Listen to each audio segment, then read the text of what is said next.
In this lesson, we're going to take another look at how we can make a transition from average rate of change to instantaneous rate of change, and then come up with a method that we can go straight to instantaneous rate of change algebraically using a limit. So in the last couple of lessons, you started to creep closer and closer to finding instantaneous rate of change by choosing points that were close together. So for example, if I want to find the instantaneous rate of change of this function f of x at x equals 1, all I have to do is pick 2 points that are very close together, and I'll have a very good approximation of my slope. And so we could say the average rate of change on the interval from 1 to, let's say, 1.01, that would give us a pretty good approximation. That would be f of 1.01 minus f of 1 over 1.01 minus 1. And so if we put that in our calculator, I have the function in here already. And so on the home screen for the numerator, I'm going to do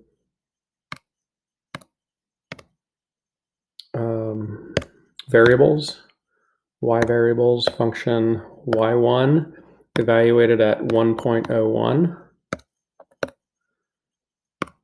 minus f of 1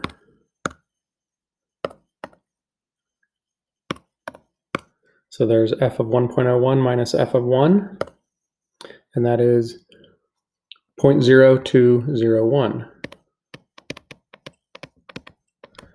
And then on the denominator, we can subtract that without the calculator. We can just get 0.01.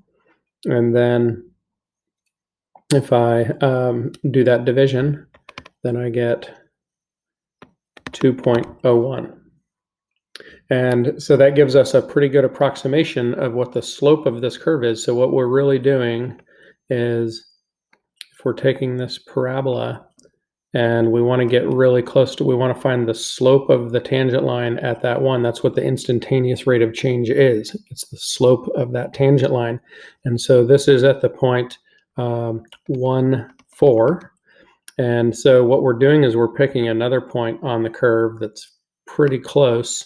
And so that was when we plugged in 1.01, this would be f of 1.01. And so that would give us not quite a tangent line. It would give us a secant line that goes through these 2 points.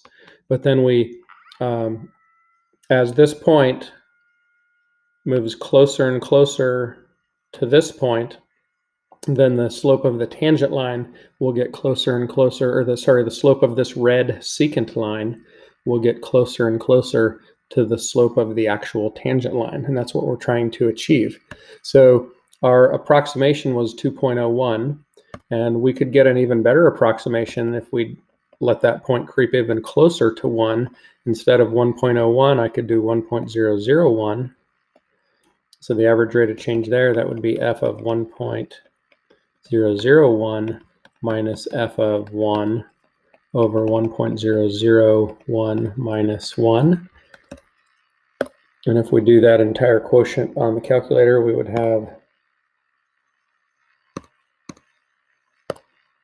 this difference quotient, but I'm going to insert another 0 so that it's 1.01 minus f of 1 divided by our denominator is 0.001, and we get 2.001. And so we can see that our points are moving, or our slope, the slope of our secant line, which is our average rate of change, is moving closer and closer to 2. And so just from the work we've done already, we can anticipate that the slope of the secant line, or the slope of the tangent line, probably is actually 2. To get that slope, what we're doing is we're letting this number that we're adding on get closer and closer to 0. So that's essentially taking a limit, as that difference between 1 and the other number is getting closer and closer to 0. And so that would look like this. If we draw our graph again, what we're doing is we're saying we're picking 2 points that are really close together, and I'm calling that horizontal distance h. In the first example, our h was 0.01. In the second example, h was 0.001. And so that's our horizontal change. And our vertical change is going to be the difference between f of, so this is 1, and then this x-coordinate would be 1 plus h. So we're doing f of 1 plus h minus f of 1. That gives us our our vertical change. It's the difference in those two y values, because this point would be 1, 4, and this point is going to be 1 plus h for the x-coordinate, and f of 1 plus h for the y-coordinate. So to get the slope of the secant line, that's our average rate of change. That would be f of 1 plus h minus f of 1. That's the difference in these two x-coordinates. Now we need to take the difference in the two y-coordinates. So that's, the numerator was the difference in the y-coordinates. And the denominator is going to be the difference in the x-coordinates. So you have 1 plus h minus 1, which is just h. So this is f of 1 plus h minus f of 1 over h.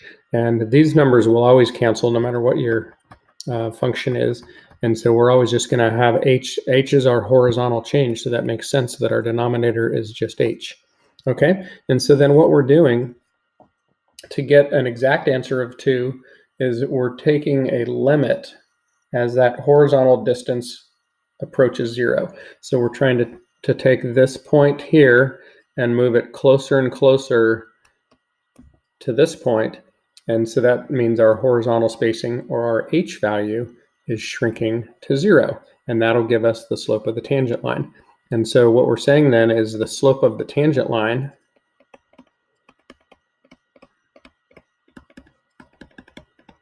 which is the instantaneous rate of change, is the limit as h approaches 0 of f of 1 plus h minus f of 1 over h.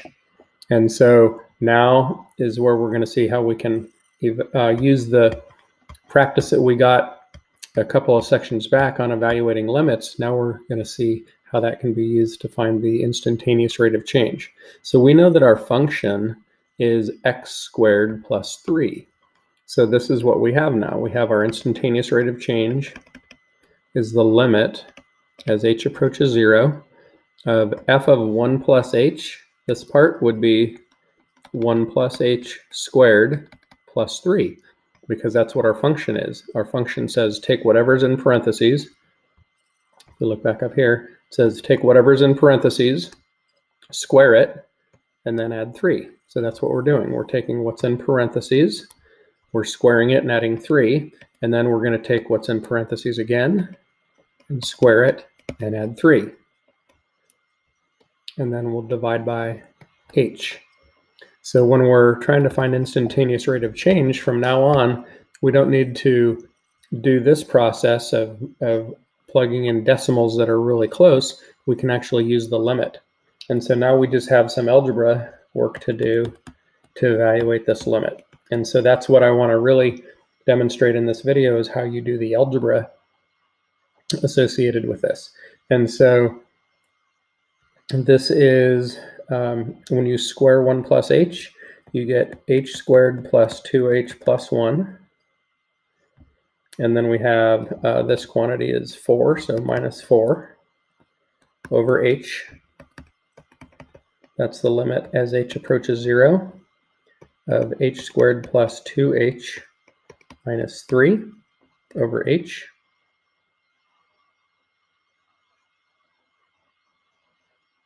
Oh, I left off this 3, I noticed. So let's squeeze that in. So this 3 should be right there still, plus 3. And then we get just h squared plus 2h. And then that is the limit as h approaches 0. If I factor an h out of the top, we have h times h plus 2 over h. those h's cancel. This h is approaching 0, and we just get 2. And so we see that our instantaneous rate of change is exactly 2. And here at this step where these h's canceled, that will happen every time we do instantaneous rate of change, no matter what our function is. So if those h's don't cancel, that means you might have made an algebraic mistake somewhere along the way, because we're always looking for those h's to cancel, and then we have an expression that we can evaluate. Okay, so let's go back up to the top a little bit. So we kind of went through a process. We started with plugging in a number that was close to 1, and we got an approximation of 2.01. Then we plugged in a number that was even closer to 1, and we got an even closer approximation. And then we used the limit. We set up this limit, and when we evaluated that, that's when we got the exact slope of the tangent line, or the instantaneous rate of change. Okay, so let's see how that looks in general. We see how it works with this particular function, but in general, if we have any function f of x, and we want to know the instantaneous rate of change at some point a, so at x equals a, we pick some other point close by, and we call that horizontal spacing h. So that distance is h. And so then this x value would be a plus h. And so the 2 points that we get are, this point would be a f of a. This point would be a plus h f of a plus h. And so our instantaneous rate of change is going to be the limit of the average rate of change as this h shrinks to 0. So that brings these 2 points closer and closer together. And so our instantaneous rate of change is the limit as that horizontal spacing approaches 0 of the difference quotient, which is the difference in the y values, over the difference in the x values, which is always h. And so this is going to be our definition that we use from now on for what instantaneous rate of change is. So we no longer have to use decimals like we did over here. We should be able to use this limit and get the exact instantaneous rate of change every time. Okay, so I've got a couple more examples showing how to do that. So let's start with this one. We have this function f. We'll start off with average rate of change. So go ahead and try this one. Pause your video, see if you can calculate the average rate of change for example A, and then press play when you're ready to see the solution. So to find the average rate of change on the interval from 1 to 5, we're just simply going to do evaluate the function at 5, so f of 5 minus f of 1 over 5 minus 1. And so that is, so I got 48 minus 0 over 5 minus 1. So 48 divided by 4, which is 6. So our average rate of change on that interval is 6.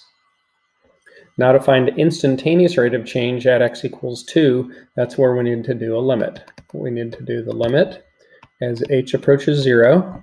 We're going to do f of, remember we said earlier, we boxed up here, f of a plus h minus f of a over h.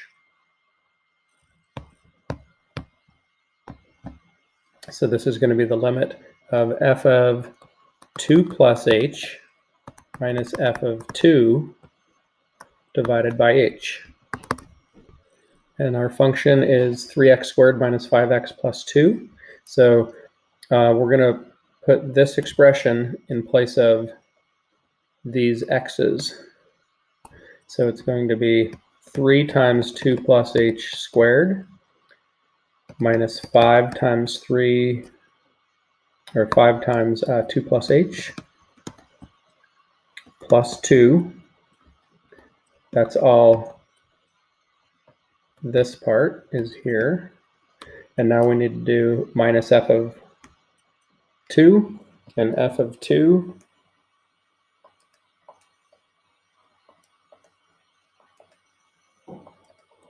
is 0.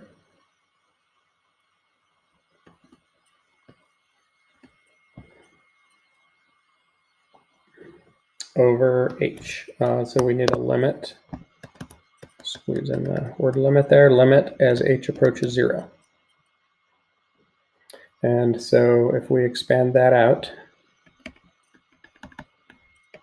we've got a little bit of algebra to do here. So we have 3 times 2 plus h squared. That would be 4 plus 4h plus h squared minus 5 times 2 plus h is going to be minus 10 minus 5h plus 2 all over h. And so we then have 12. I just noticed this actually is supposed to be 4 f of 2. When you plug in 2 to that function, you actually get 4. So we have what we have here when we distribute. Here is we have 12 plus 12h plus 3h squared minus 10 minus 5h plus, this should actually be, is minus 2. And so we have 12 plus 12h plus 3h squared minus 10 minus 5h minus 2. And that's all divided by h.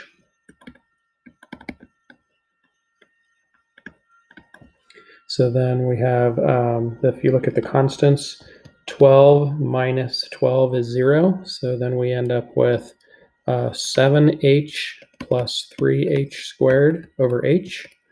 And we can factor an h out of the top. Remember, that's the step that I said will always happen.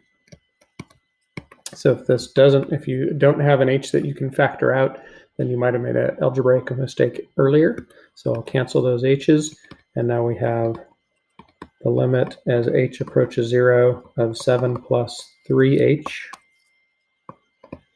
And h is approaching 0, so then we just get 7.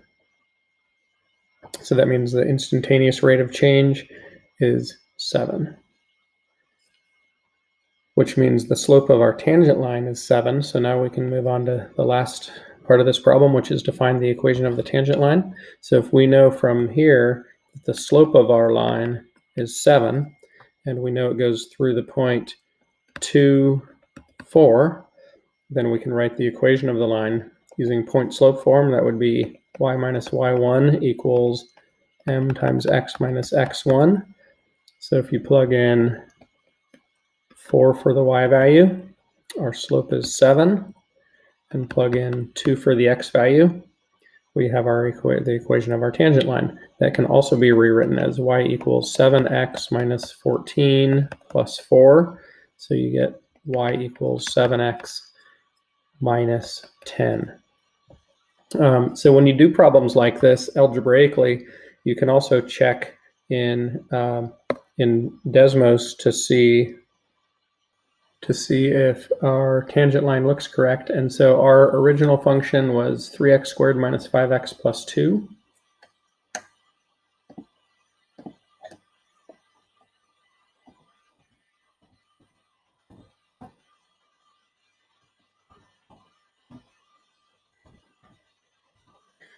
And we wanted to look at the slope of the tangent line at x equals 2.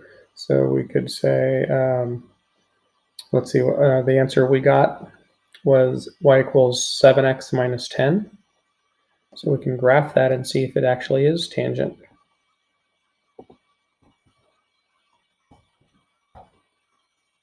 And there it is. We see the point of tangency at the point 2,4. So the blue line is definitely tangent to the red parabola at the point 2,4.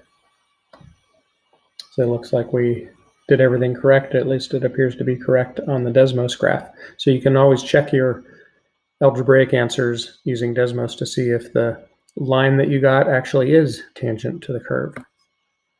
And so that completes our lesson on instantaneous rate of change using limits.